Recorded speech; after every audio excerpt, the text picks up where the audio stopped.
চলে এলাম আমার সেকেন্ড সেমিস্টারের ছাত্রছাত্রীদের কাছে গুরুত্বপূর্ণ সাজেশন নিয়ে। আমার যে সকল স্নেহের ছাত্রছাত্রীরা এবছর অর্থাৎ 2025 শিক্ষাবর্ষে বর্ধমান ইউনিভার্সিটির অন্তর্গত বিএ সেকেন্ড সেমিস্টার পড়ছো এবং তোমরা যারা মেজর পেপার হিসাবে বাংলা সাবজেক্ট নিয়েছো, আজ আমি তোমাদের এই ভিডিওর মাধ্যমে 10 এবং 5 নম্বরের গুরুত্বপূর্ণ সাজেশন তুলে ধরব। এই প্রশ্নগুলি খুবই ইম্পর্টেন্ট।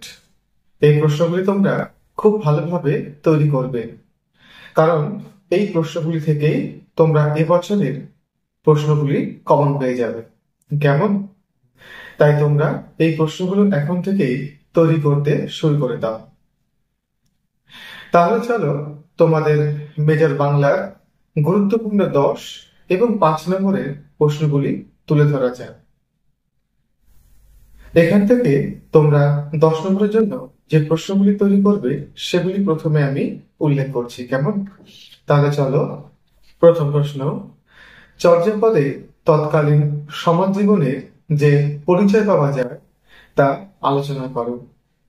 এই প্রশ্নটি এবছরের জন্য খুব ইম্পর্টেন্ট, তাই তোমরা এই প্রশ্নটি ভালোভাবে তৈরি করবে। কেমন?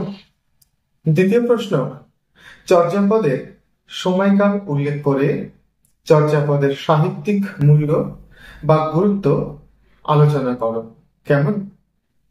পরের প্রশ্ন, মহাভারতের অনুবাদক হিসাবে কাশীরাম দাসের কবি কৃতিত্ব আলোচনা করো। এই প্রশ্নটি তোমাদের এভাবেও আসতে পারে, কাশিদাসী মহাভারতের জনপ্রিয়তার কারণগুলি কি তা উল্লেখ করো। এই প্রশ্নটিও এবছরের জন্য খুব ইম্পর্টেন্ট। কেমন? পরের প্রশ্ন, চণ্ডীমঙ্গল কাব্যের রচয়িতা হিসাবে মুকুন্দরাম চক্রবর্তীর কবি কৃতিত্বের মূল্যায়ন করো। অথবা এই প্রশ্নটি তোমাদের এইভাবেও আসতে পারে, এ যুগে জন্মগ্রহণ করিলে তিনি যে কবি না হইয়া একজন ঔপন্যাসিক হইতে তাহাতে কোনো সংশয় নাই।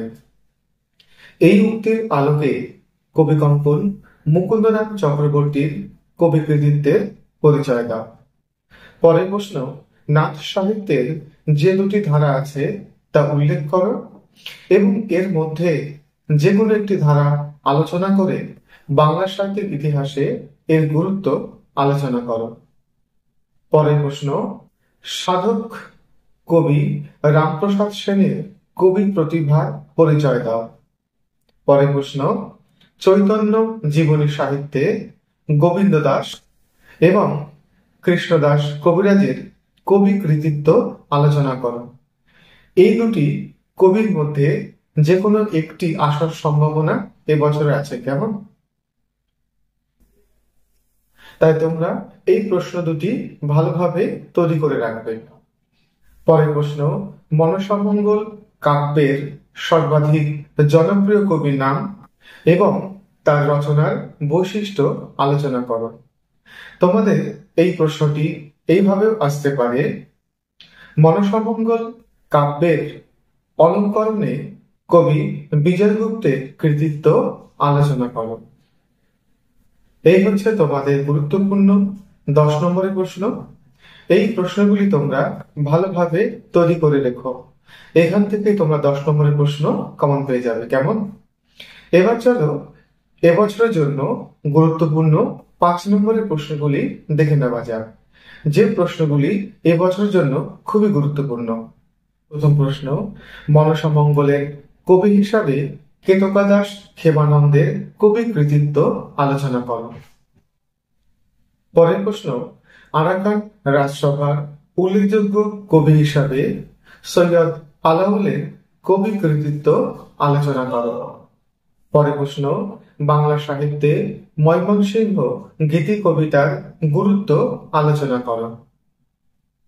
পরের প্রশ্ন, বাংলা সাহিত্যে ও সমাজে চৈতন্যদেবের প্রভাব আলোচনা করো।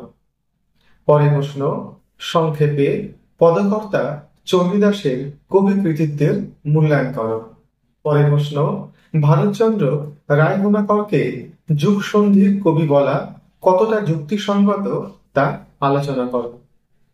পরের প্রশ্ন, শ্রীকৃষ্ণ কীর্তন কাব্যের সাহিত্য মূল্য আলোচনা করো।